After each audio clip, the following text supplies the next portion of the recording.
Hey everyone, Emmerron here. It's been a long while. It's been a couple months. I have been very busy with a lot of stuff that has kind of sort of prevented me from putting stuff up on the channel. Shortly after the last How to GM video, I had a project that I did that was an editing project, completely different from the channel, separate from it, had nothing to do with stuff that I'm doing for me.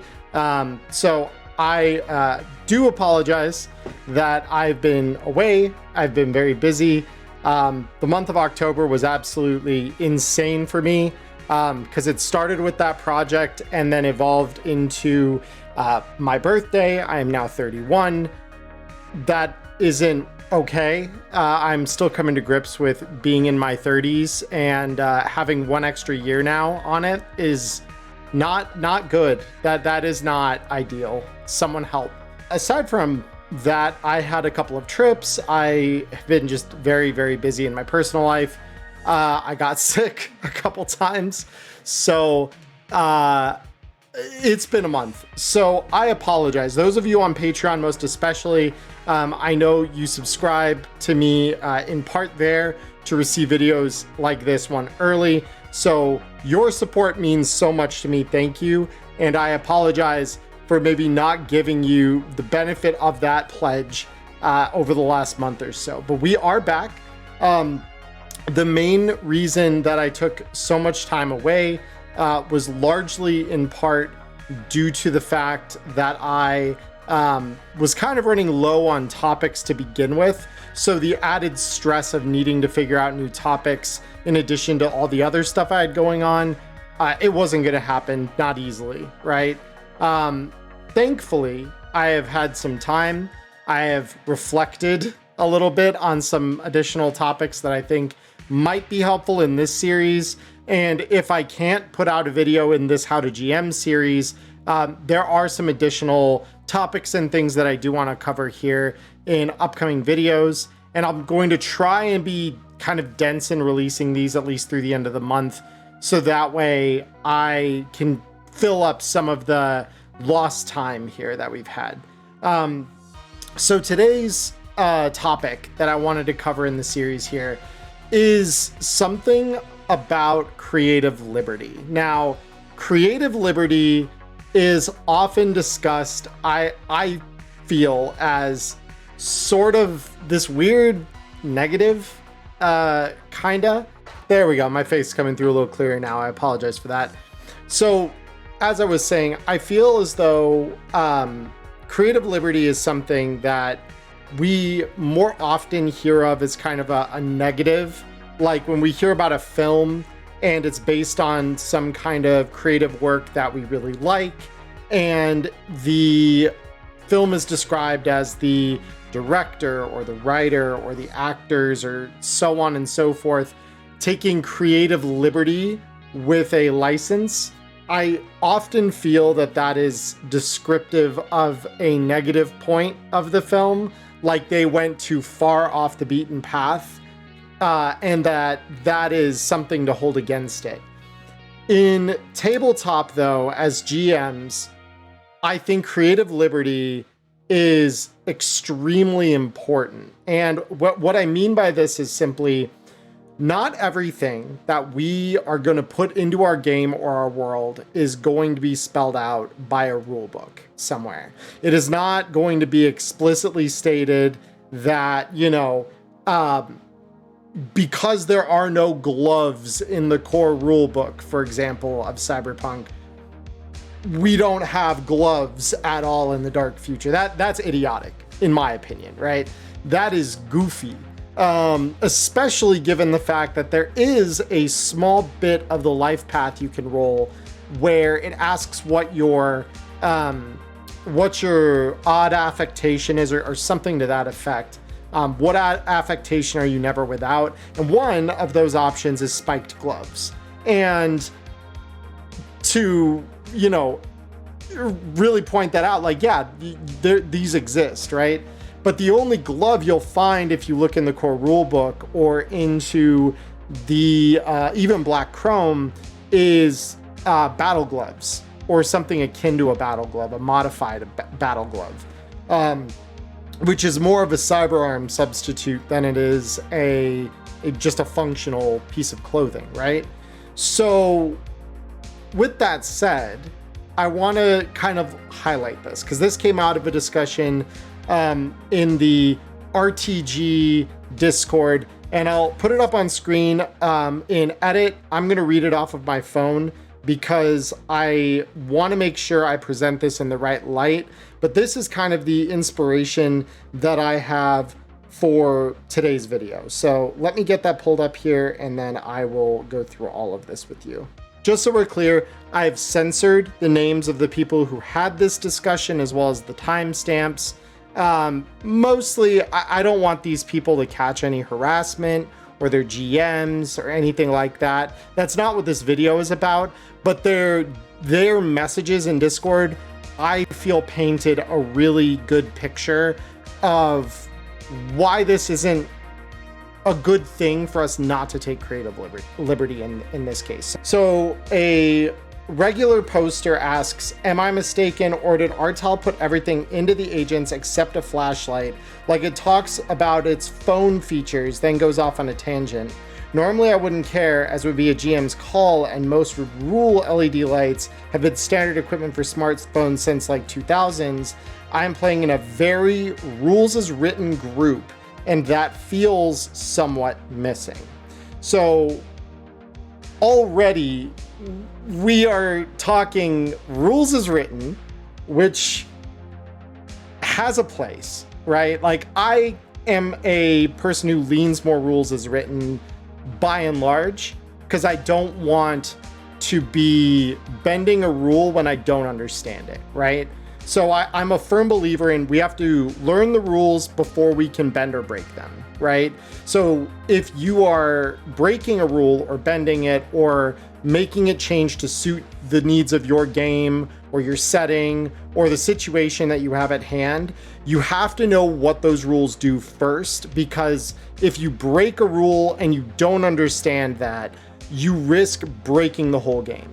And that is problematic, right? That would be a big issue if we do that, especially early on when we have, a lot of time to go, and that one break in our rule early on can snowball into something far later. I've had this happen in other RPGs, and so it's something I always recommend to new GMs. Learn the rules as written first, run games more strictly based on those rules as written first until you have a good grasp on them, and then start breaking them. But let us continue. So to this, one of the one of the mods in the server says, it is everything a modern smartphone has and more. A modern smartphone has LED lights. So they then go into the same mod, says not everything needs to be explicitly spelled out in its absolute detail. It's like saying you buy a pair of shoes but no laces, since that's not mentioned.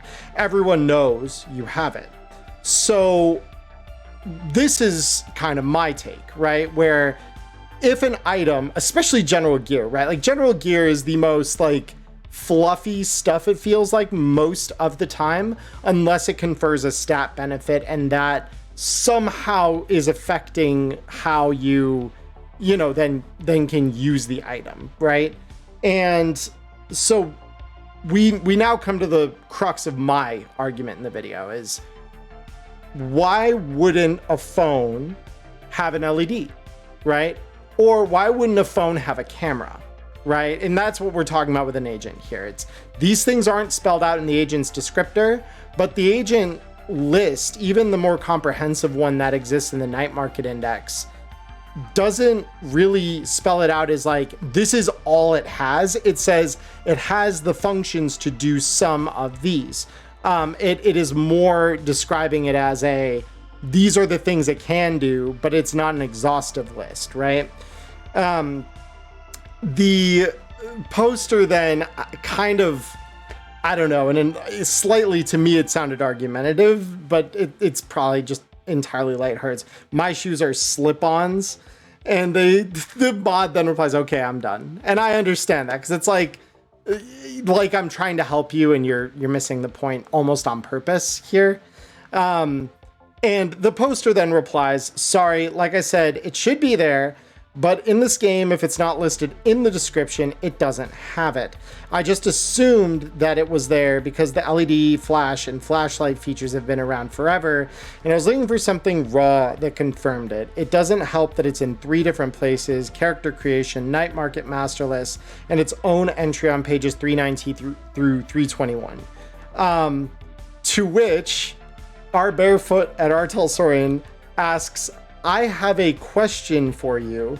Why would you not want it to have the function of a flashlight? Now, for those of you who are not aware, our barefoot, Rob, is DICE. He was recently hired by our Telsorian Games as their media ambassador, so he now kind of handles the function of the kind of master admin of their Discord.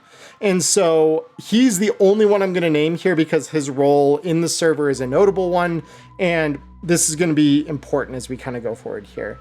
And so someone else, a second general user, responds, if it were an internal agent, I guess, and that's a fair point, right? If it's internal, I'm seeing the screen in my eye if I have a Chiron installed, and I'm hearing everything through a Cyber Audio suite, which is embedded in my ear, right? I've got nothing external suggesting I have an agent here, right?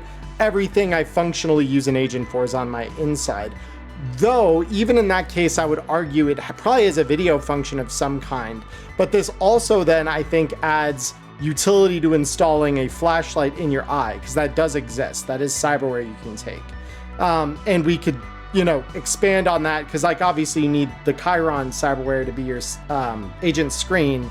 Your light eye could be the agent's light bulb in that sense. And I respond at that point, something you'll find the longer you play the game is that a lot of things are only given like basic description. And again, mine kind of cut off in the screenshot I took, but it's inconsequential. I'm going to give you my full thoughts in this video. And the original poster then responds to Rob saying, that's the issue I do. That's the issue. I do desperately need it to be there, but I'm in a rules as written game. The GM is telling me it doesn't have a flashlight functioning as said function isn't mentioned in the core rule book. I do not mean any disrespect to this guy's GM, but I'm sorry if you are running a game and your response to, well, the flashlight or video function you want to be in that agent isn't in the agent. If you're taking the side of that is like, this doesn't exist, brother, stop being pedantic. Like, there's so many better ways to go about that and like making that function less useful or something than if you had a dedicated flashlight or video cam. But just saying it doesn't exist when like every modern smartphone, which is clearly what the agent is built to be, and then some, like saying it doesn't have these things that are just obviously things that any good smartphone would have, there's no reason. Like that seems really, really pedantic and unnecessary to me in like every fucking way. So no disrespect meant, but don't do this. Like, to all of my aspiring GMs out there, whatever you do, don't do this. This is not the way. Okay. So we go one step further. And Jay Gray, who used to be the media ambassador and now is the line manager for Cyberpunk Red. So this dude is the dude approving everything that goes into your books for this game now, right? He is effectively the word of God, right?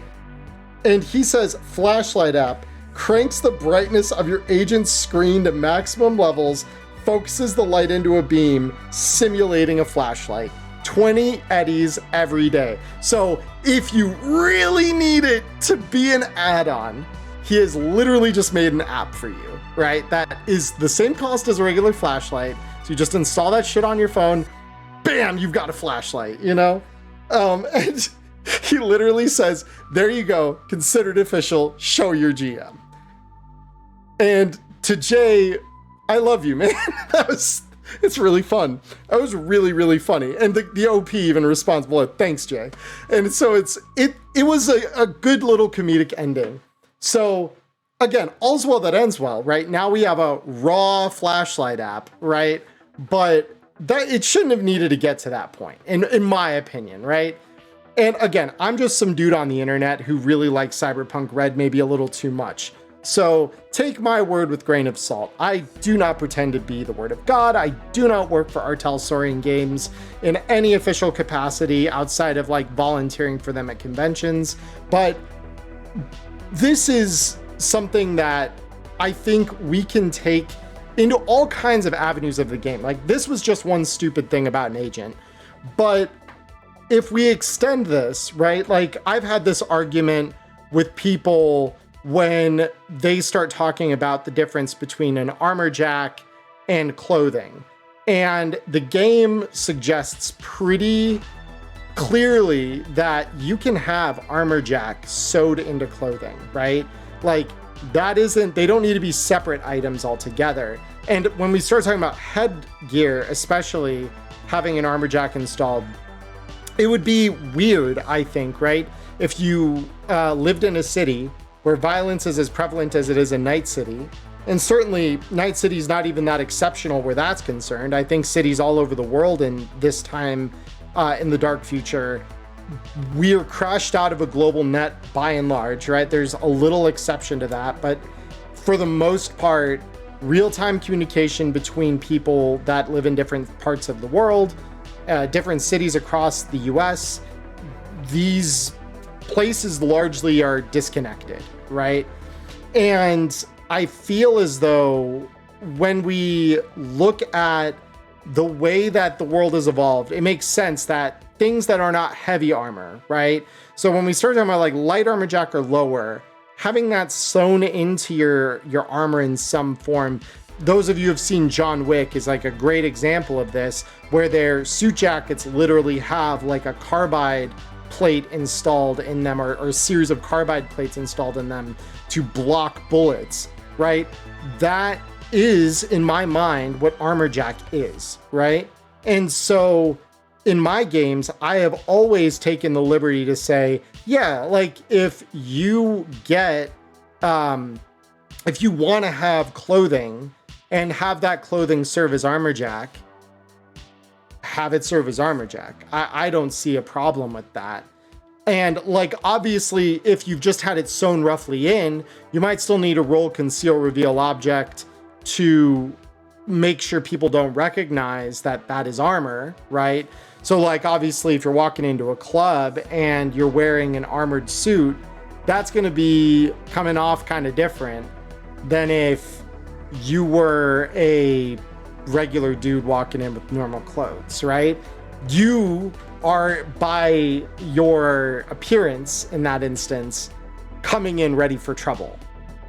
And potentially, in the eyes of the people running the club, you might be there to cause that trouble, right? It's not a matter of why are you prepared for war? It's a matter of why'd you come here prepared for war?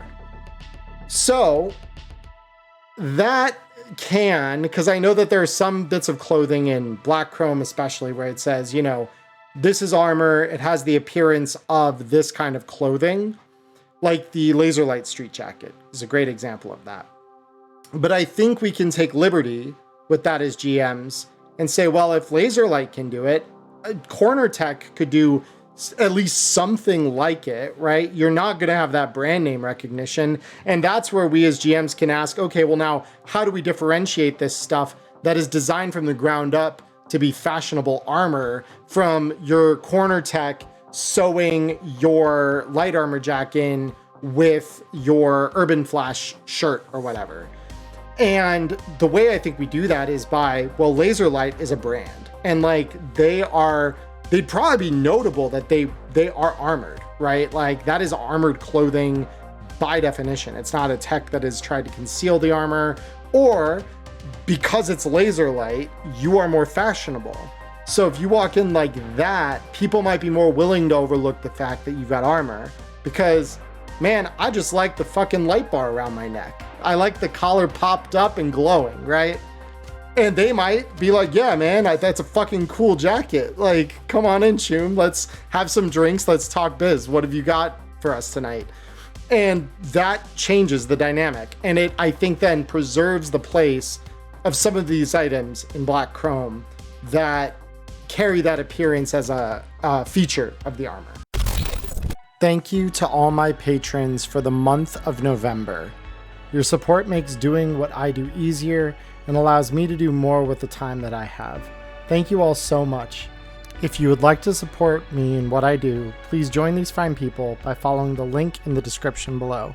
Now back to the video. Thank you all.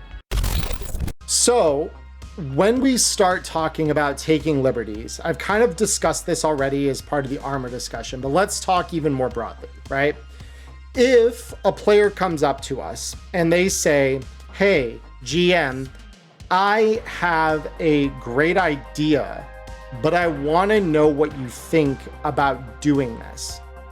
And we as GMs then have to look at this person and decide whether we want to let their idea fly. In the most recent season of Neon Inferno, we've started off with 2 techs in the party, right? And one of them is Maya, who played Electo in season 1.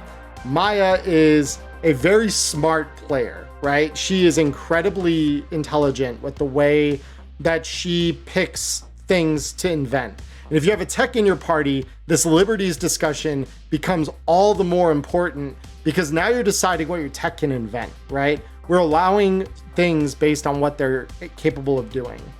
And she brought this up to me as part of her character's creation. She said, well, me and one of the other players, Matchlight, our media, we've talked and we want to play these punks that are like semi-eco-terrorist-y, and we want to do some stuff with that, and therefore we want to preserve our identities. And we want to do that by having helmets, like motorcycle helmets on. And I wanted to install some things in there that would make those function a certain way. So I want them to be able to filter smog. I want them to have LED screens on them. And I want them to function as light armor jack. Is it possible for me to get all 3 functions in the helmet at character creation? And of course, I said, yes, right? Now, why did I say yes? Because this sounds like, whoo, Emmerron, whoa, that's a lot of stuff that one item can do. So let's walk through those things one at a time and how difficult those utilities that those items bring into play. Let's talk about how that looks if we were just to piece them out as their own items. So the first thing we have is the LED screen over the face. Now, you can do this a couple different ways. For me, it's LED mirror shades or urban flash mirror shades. You have probably seen, I know I certainly have seen, I think they're called pit vipers. They're like one long mirror shade bar over your eyes. You can get that to have LEDs in it in the dark future, right? Like that could be just like a whole screen. I think that that's pretty cool, as a matter of fact. I think that's awesome. So you want that functionality. You also want the ability to cover your face. Now, a motorcycle helmet that is armored up to the level of light armor jack functions fine for this, right? So now we start talking, okay, well, like we have, you know, LED mirror shades or maybe even a hat, right? Because both could function this way. It just depends on which side you want to go with.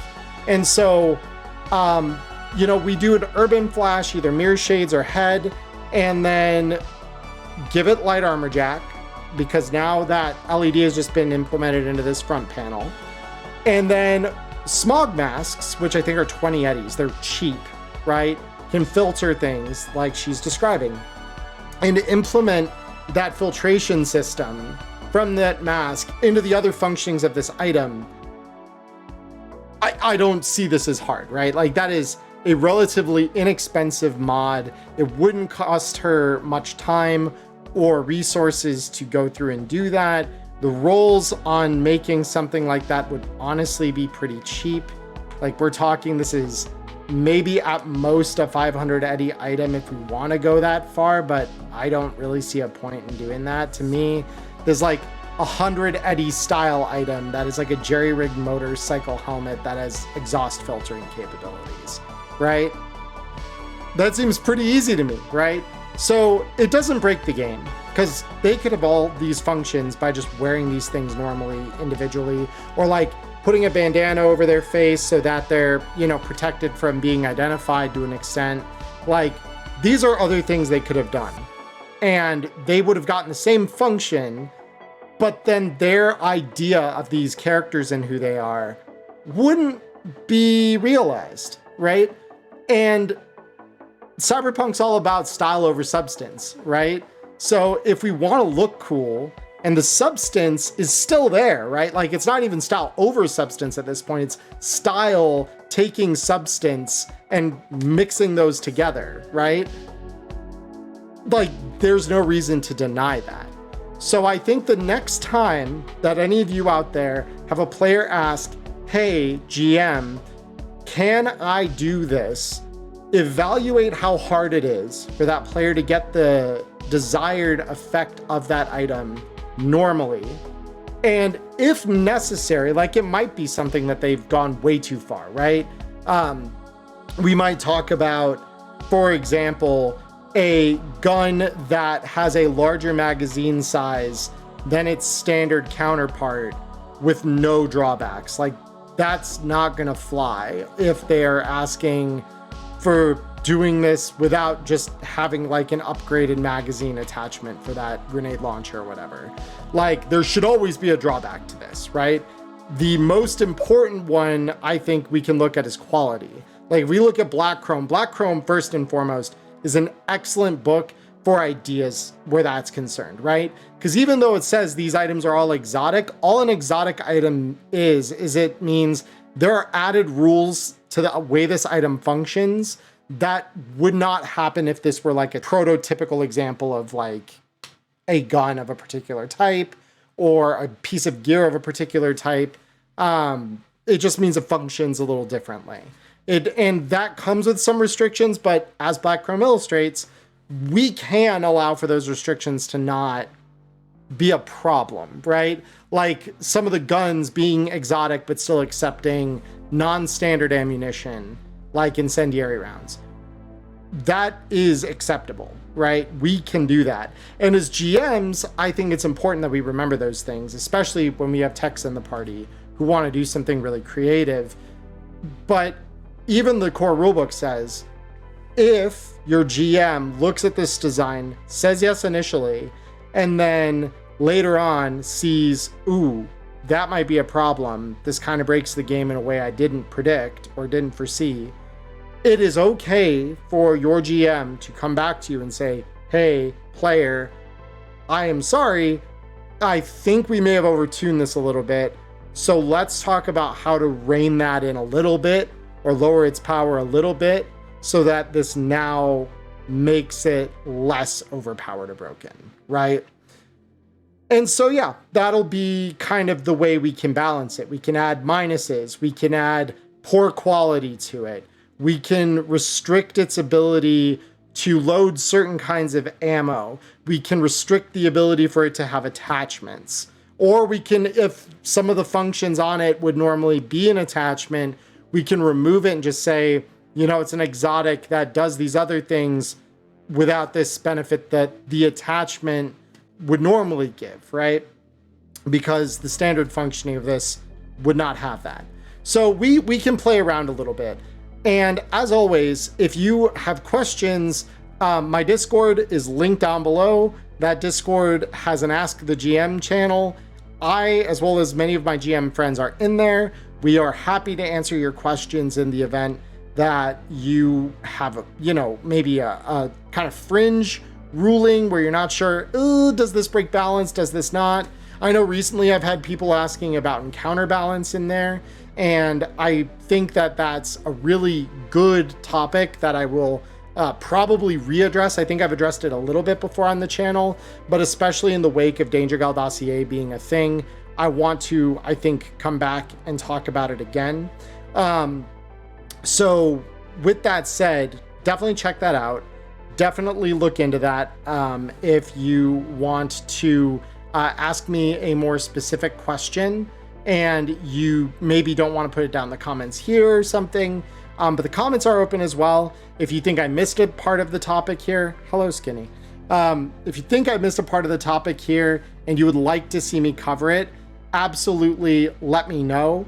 I will be happy to revisit this in a future video if there's enough topics that I can kind of bring up as part of that, or maybe address it in a short if it's something I can do in a quick minute sort of topic video. But yeah, as always, please let me know what you think.